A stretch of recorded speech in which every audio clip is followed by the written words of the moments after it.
Hey guys, this is T again. I hope and pray that you guys are doing well. And if you're not, you will get better, so don't worry about it.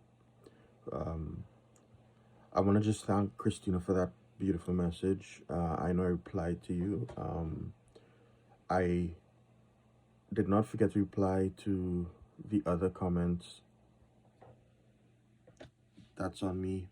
But when I saw Christina's one, it was literally, I just opened my phone and it was right there, and it's like what I needed to hear at that point. So I just responded. But anyway, what I'm on here for today is because I just remember, like things come to me from the past that I it just makes me get in a mood to let someone know if I think it's gonna help.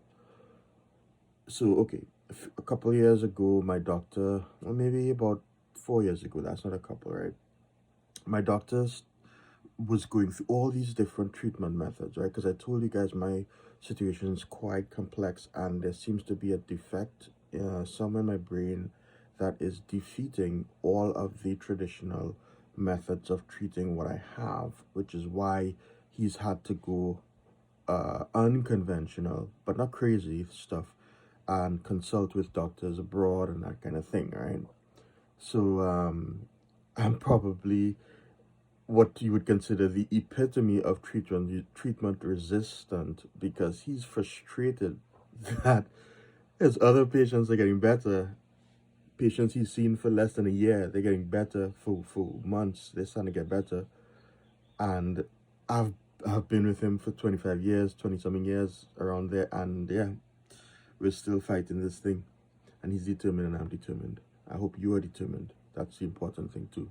But anyway, about 4 years ago, he told me, he said, "T, listen, have you ever seen the movie Rain Man? I think that's the name, starring Russell Crowe. It was based on the true story of this guy who was like brilliant at math and equations, and you probably know the story, right? That was he got accepted at Harvard, I think, or something like that, and he used to write on the walls and think, because he just had this crazy mind that was brilliant, right? And he had this kind of this, I don't know, attitude that reminds you of someone who's autistic, doesn't talk to people. It's like very weird kind of person. But um the thing is, he got recruited by the FBI, and there was this, I don't know, some nuclear threat, and he was supposed to help them crack this code. And then like these Russians started following him, and eventually the whole he got married to one of his students, and I think they had a kid. I'm not sure, but anyway, the thing is that at the end of coming on to the end of it, you begin to realize that those people aren't real. The CIA wasn't real. The Russians weren't real, right? Like his whatever his illness was, whether it's a paranoid schizophrenic or whatever it was, he was literally hallucinating these guys, right?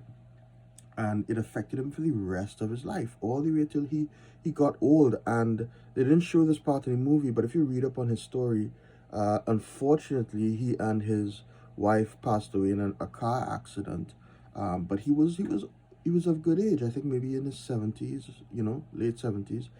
And his son or whoever, yeah, I think it's just one child. Started a, I don't know, they started a foundation, his name, whatever. The bottom line is this story my doc told me. He said, listen, there came a point in the movie, and you probably know what I'm talking about if you've seen the movie, where they did electroshock therapy, which is what I went through as well, and I'm sure a lot of you went through it at some point. And they were treating him in this psychiatric hospital, and he, in his mind, he's held there by the quote unquote enemy, right? He's there by his own, by, not what you call it, he's there by, I forgot, he's not there by his own will, he's held against his will, and they're torturing him. And the thing is that he still sees these guys, and one of the guys he sees is actually a friend, um And I think he sees a little girl too, right? And my doc says, listen, yeah, the important part of that movie, right? The most important part of that movie is coming on to the end, right? And the fact that he accepts that they've proven to him he's having hallucinations and these people aren't real, right? Sorry if I don't look at the camera, I'm so accustomed to looking at the screen. These people aren't real. And they prove it to him, right? And he accepts it and he starts his medication. He gets to a point where he's fine, quote unquote, and he's not seeing them. And then he tries to live a normal life, but in living a normal life, he's kind of been neutered, if you want to put it like that, right? And his wife notices and stuff. He just reads a newspaper every day and then just like does basic chores. He forgets the kid in the bathroom and all kind of stuff. It kind of took the life out of him in a way, right? And I think he started to like skip the medication. I could be wrong, but the bottom line of what happened in the end was um, he still started to see the guys, right? And what ended up happening is they invited him back to Harvard, gave him the silver pen, which is like an acclamation that you, well, gosh, you guys know what I'm talking about, right? It's like a award that you get for extraordinary work in math and different things, right? And he actually got one, and everybody applauded him, and it's all great and wonderful.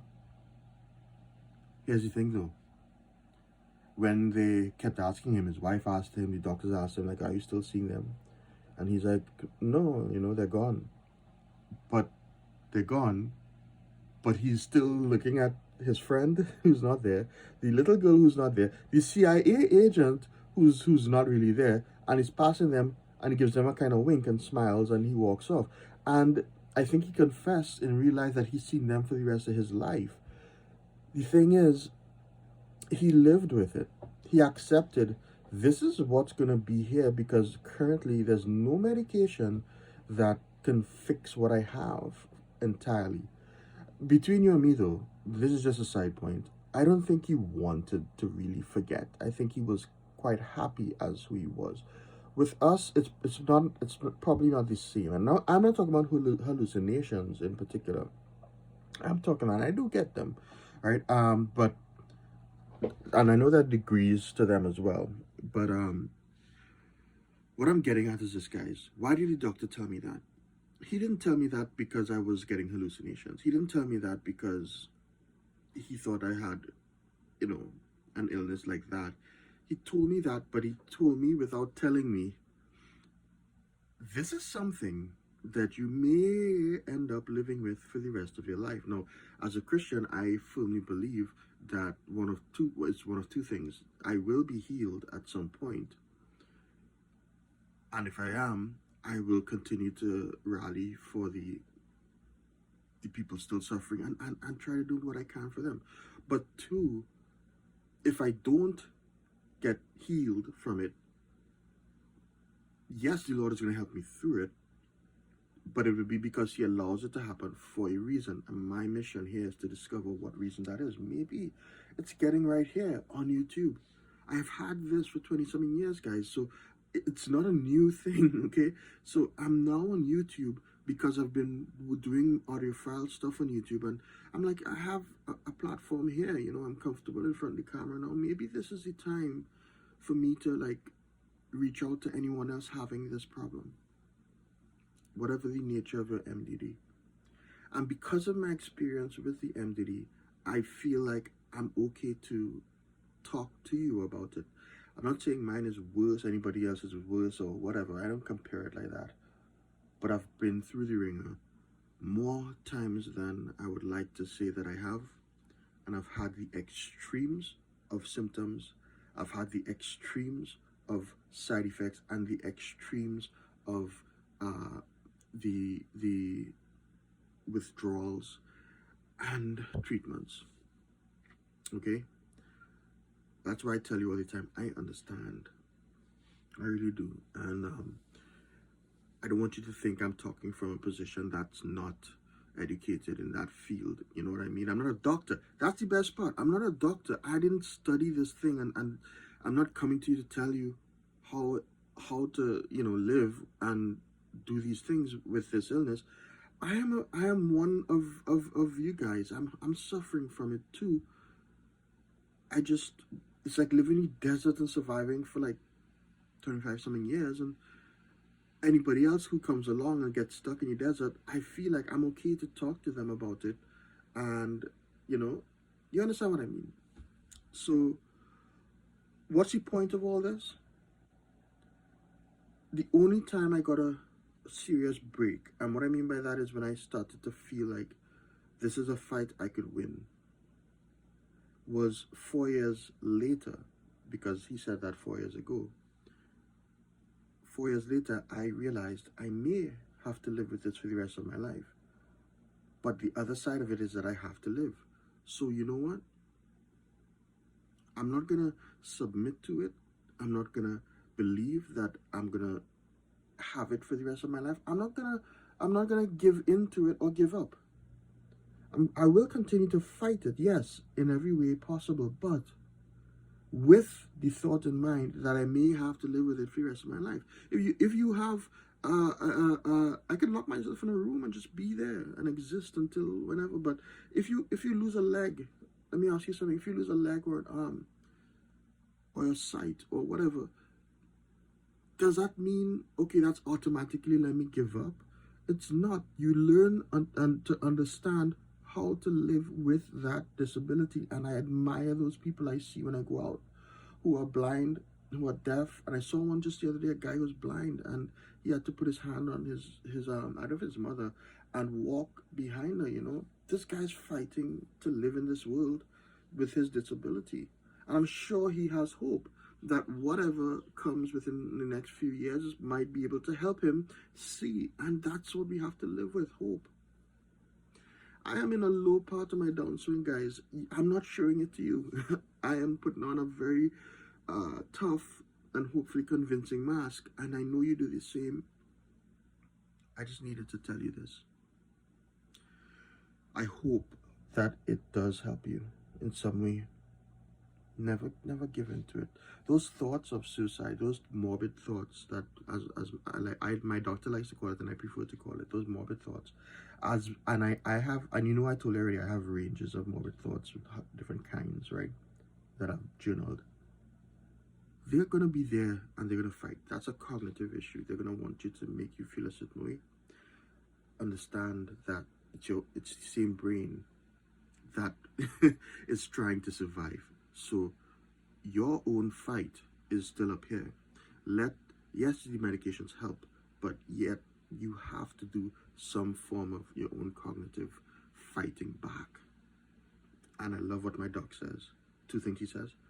He says, when it happens like that, we tend to go to frenzy mentally. He says, when it's so bad and so hard, first thing is, don't panic. Don't panic. Second thing is it a rational thing? It's not a rational thing to do. So why would you want to do it? Understand that your brain is thinking irrationally right now. And say, okay, you're thinking irrationally right now. I may not feel differently now, but I'm not going to give in to you while I'm in an irrational period. You understand? It's like I say, don't make important decisions at night. That's one of my words to live by. And also, don't piss off your barber. I'm gonna leave the video here on a higher note. When my dad, who passed away 5 years now, he was I can't get into a whole thing, but he was a cadet. He was pretty experienced in that kind of military type of life and that survival type of thing, right? And he's been in different countries to survive in the wilderness. And he's Prince Philip was you could say he's a friend of him, because when Prince Philip came, he got to meet him. Prince Philip loved him, and every time Prince Philip came or had a dinner anyway, he used to send my dad a letter. That's why when Prince Philip passed more recently, it kind of hit me a little hard, because my dad would have been anyway. But my dad told me the first time, when I was in 600 Sea Scouts, and I was going down one of the islands for a week or whatever it was, he told me, son, I only have one thing to tell you. he knows I can swim. I did life saving and all that stuff. So he says, I know, I have one thing to tell you. If you're in the water and you see a shark, don't panic. I understand now the true depth of that statement. And now my doc says it to me, and the effect is profound. If you want to talk about what's going on with you, talk to me. I will listen. I may not respond depending on my situation immediately, but I promise you guys I will do my best to get back to you. And I have not forgotten the first comment that I got from TUS. I still don't know how to pronounce your name. I will get back to you guys. And thank you again, Christina. I hope this video helps in some way, guys. I'll catch you in the next one. For now, I'm T, and I'm out. I'll see you later. Stay alive, stay well, stay blessed. I'll see you.